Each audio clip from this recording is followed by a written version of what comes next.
Human skulls forgotten in attics, mummified bodies hidden in shoeboxes, mounds of Victorian-era shoes washing ashore, and toes in boxes on the beach. These are dark things that were found during cleanups. In 2009, contractors were doing a routine renovation on an old site in Greenwich, London. While they were tearing up a 17th century hearth, they hit something solid buried deep in the dirt beneath the brickwork. It was a bottle from the 1600s.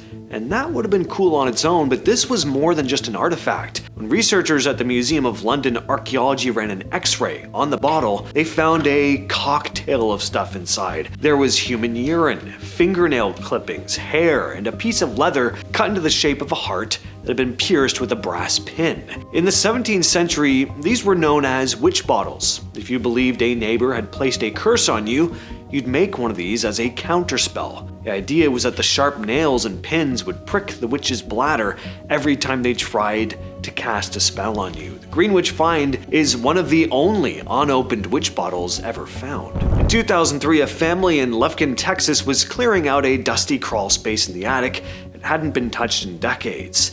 Sitting in a dark corner, they found a simple cardboard shoebox wrapped tightly in old newspapers from the 30s. When they opened it, they didn't find old letters or photos like they'd been hoping for. Instead, they found the mummified remains of a person young enough to fit in the shoebox, if you know what I mean.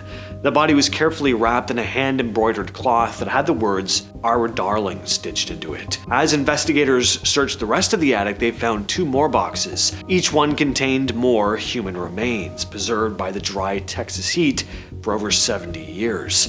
It had DNA testing, but they couldn't pinpoint who the children were. It looked like parents, probably during the Great Depression, just couldn't bear to part with them and chose to keep them in the house rather than bury them. Back in 2018, property cleaners in Sydney, Australia were sent to clear out the home of a man named Bruce Roberts after he died in July 2017. He was a reclusive guy neighbors described as a hoarder who barely ever left his house. The place was stacked full of junk. It was almost impossible to see the floors. While working through the mess, cleaners pulled back a rug in the back room, and they were horrified to find they were looking at a human body rolled up in the carpet. It had been hidden under decades of debris. Police later described it as mummified. Police eventually identified the remains as Shane John Snellman. They believed he died there more than 10 years before. Investigators said his body showed multiple injuries and that the death was being treated as suspicious. They also found a firearm and an old mobile phone in the house that could help explain what happened. Neighbors were stunned. Many knew Roberts as a loner, someone who kept mostly to himself,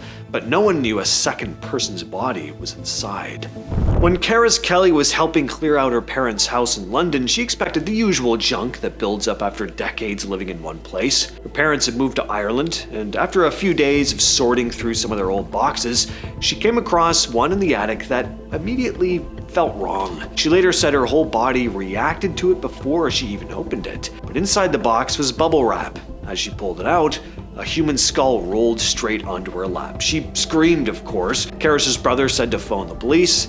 Because the skull had no identification number, forensics were called in, and the entire top floor of the home was sealed off as a potential crime scene. It turned out that years later, when Karis was still a child, her parents' best friend had lived in the attic for a time. He was an artist, and he was having an affair with a jewelry shop owner who bought him the real human skull that was given to her by her Hells Angels husband. She asked him to draw it for the shop.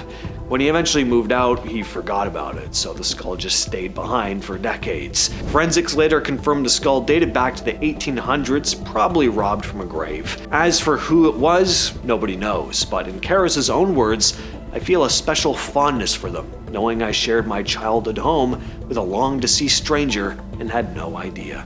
Back in 2021, a bunch of volunteers were picking up trash on a remote beach near Vancouver Island, British Columbia, when they noticed something strange poking out of the sand. First, it looked like driftwood, but nope.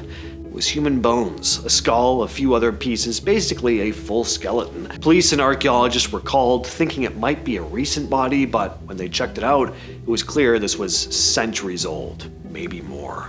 On June 15th, 2025, a man named Kevin Ewing was walking along Dash Point Beach in Washington, picking up some trash with his family, when he noticed this small bundle lying in the sand, wrapped in green cloth and tied with yellow string. First, it looked like a little gift, but when Kevin opened it, he discovered a severed human big toe. Along with the toe was sage, lavender, grass, tobacco, and a feather, all arranged carefully like it had been used as part of some kind of ritual. Kevin described the experience as, quote, just very creepy, like something you would see in a horror movie. It took me a few minutes to kind of be like, is that what I think it is? Then once it dawned on me that that's what it was, I set everything down, he said. Nearby, he also noticed a dead seagull that appeared skinned and mutilated. As for that having any connection to the toe in the box, police haven't confirmed. While volunteers were doing restoration and marine debris cleanup along Ogmore by Sea Beach in South Wales, something really weird started happening late in December 2025. As they worked clearing rock pools and sediment, they began pulling up hundreds of old black leather shoes. Not modern ones, these were clearly from another century. Beach Academy founder Emmer Lamport, one of the people actually digging them out, said the group was startled by what they kept finding. The moment we saw them, we knew these weren't modern shoes. The styling and construction methods are clearly from a much earlier time period, she told reporters. In one small section of the beach, volunteers removed about 200 shoes in just 1 week. And since September 2025, more than 400 Victorian-era boots and shoes have been pulled from the rock pools and sand. Some are well worn, some surprisingly intact, but all share that unmistakable 19th century look. Nobody really knows why they're showing up now. One theory is that a cargo ship sank over 150 years ago, carrying leather shoes and other goods. Over time, the currents and tides slowly carried them, and now, decades later, they're finally washing up on the beach. A couple years ago, people around Jamaica Bay in New York were finding something grim along beaches and shorelines. From late 2023 through 2024, at least 8 bodies were discovered in and around the bay, and some of those cases still don't have clear explanations. Some of the remains were pretty unsettling in how they were found. One example was the headless torso of 44-year-old cinematographer Ross McDonald, whose partial body washed up in November of 2023 after friends said he hadn't returned from a swim. Police first thought he drowned, but the medical examiner later listed the cause of death as undetermined because there wasn't enough evidence to say for sure what had happened. Other bodies showed up along different parts of the bay and nearby coastlines, including Marco Ramirez, 48, whose remains were found in October 2024, and a woman who washed ashore also in October of that year. Only one of the 8 had a confirmed manner of death. A headless man who investigators did conclude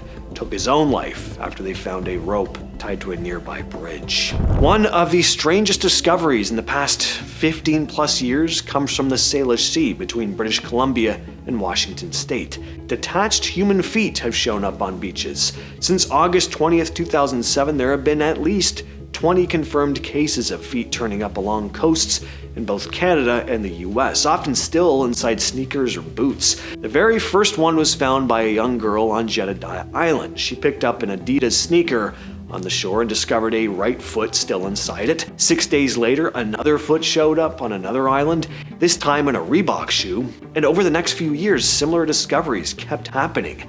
Feet in sneakers washing up on Valdez Island, False Creek, Tacoma, Seattle, and other spots all around the Salish Sea. In many of the cases, DNA and forensic work eventually tied the feet back to people who'd been reported missing, some years earlier. So what's going on? Well, the leading explanation from coroners is that the feet separate from the rest of the body naturally underwater. Because shoes are buoyant, they eventually get carried by tides and currents until they wash up on shore.